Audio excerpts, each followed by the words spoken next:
پڑھ لا الہ الا اللہ، پڑھ لا الہ الا اللہ۔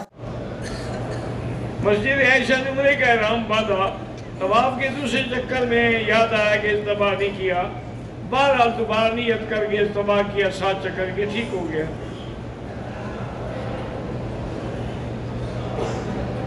میں اسپین میں ہوتا ہوں، اگر مکان ہم قسطوں میں خریدیں تو سود دینا پڑتا ہے، بہتر ہے میرے بیٹے نہ خریدیں، اللہ سبب بنا دیں گے، بغیر سود کے آپ کو مکان مل جائے گا۔ مدینہ منورہ میں سب سے بڑا عمل ہے کہ جتنے دن اللہ توفیق دے درود شریف کی کثرت کریں، سارے وظائف چھوڑ دیں، چلتے پھرتے اٹھتے بیٹھتے سب درود شریف پڑھتے رہیں۔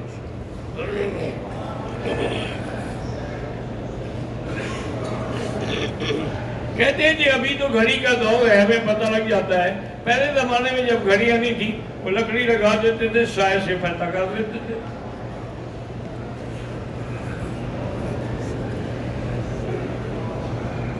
میرا بیٹا ہے 5 سال کا ہے، نہ بول سکتا ہے نہ بیٹھ سکتا ہے، اللہ اس کو شفا دے۔ میری خالہ بھی واللہ شفا دے۔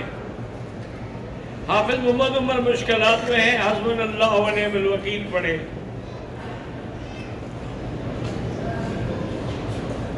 ہمارا مدرسہ ہے شمس القرآن، لیکن اس کی زمین اپنی نہیں ہے، اللہ عطا فرمائیں گے۔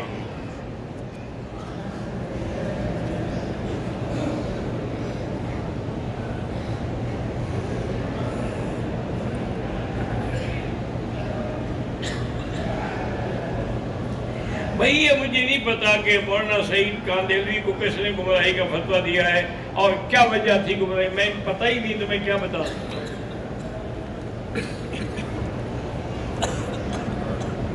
کبوتر چوک تک اگر لوگ کھڑے ہیں لیکن صفحے نظر آئیں تو آخر تک پھر نماز ہو جائے گی، ورنہ نہیں ہوگی۔ ہمارے ملک میں نماز جنازہ کے بعد دعا مانگتے ہیں، اصل میں ان کو حضور کی دعا پر اعتبار نہیں ہے، وہ مولوی سی دعا پر اعتبار کرتے ہیں۔ بھئی جنازے میں ہم کیا گالیاں دیتے ہیں، دعا ہی تو کرتے ہیں، اللہم اغفر لحینا و میتنا و شہیدنا، یہ دعا نہیں ہے، دعا کیا ہے؟ اس کے بعد والی دعا کا کیا معنی؟ نہ حضور نے مانگی نہ صحابہ نے مانگی۔ ایک مولوی سے میں نے پوچھا، میں نے کہا یار یہ نماز یہ جنازہ کے بعد جو دعا ہے حدیث میں بھی نہیں ہے، صحابہ کے عمل میں بھی نہیں ہے۔ اور نے کہا مکی صاحب یہ ہمارے پیٹ کا مسئلہ ہے، ہم دعا نہ مانگیں ہمیں کچھ ملتا نہیں، ہم دعا مانگتے ہیں تو بعد میں وہ ہمیں ان کے کپڑے شپڑے سامان ہمیں دے دیتے ہیں۔ طواف کی 2 رکعت جو ہے وہ صفا پہ پڑھ سکتے ہیں، مروہ پڑھ سکتے ہیں۔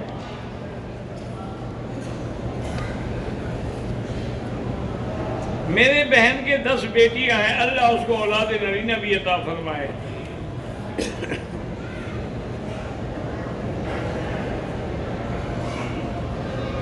ایک لڑکے نے بیوی کو طلاق دے دی ہے، 8 سال تک اب دونوں نے شادی نہیں کی، آپس میں کر سکتے، طلاق 1 تھی یا 3 تھی؟ اگر 1 تھی 2 تھی تو شادی کر سکتے ہیں، 3 تھی تو پھر حلالہ کرنا ہوگا۔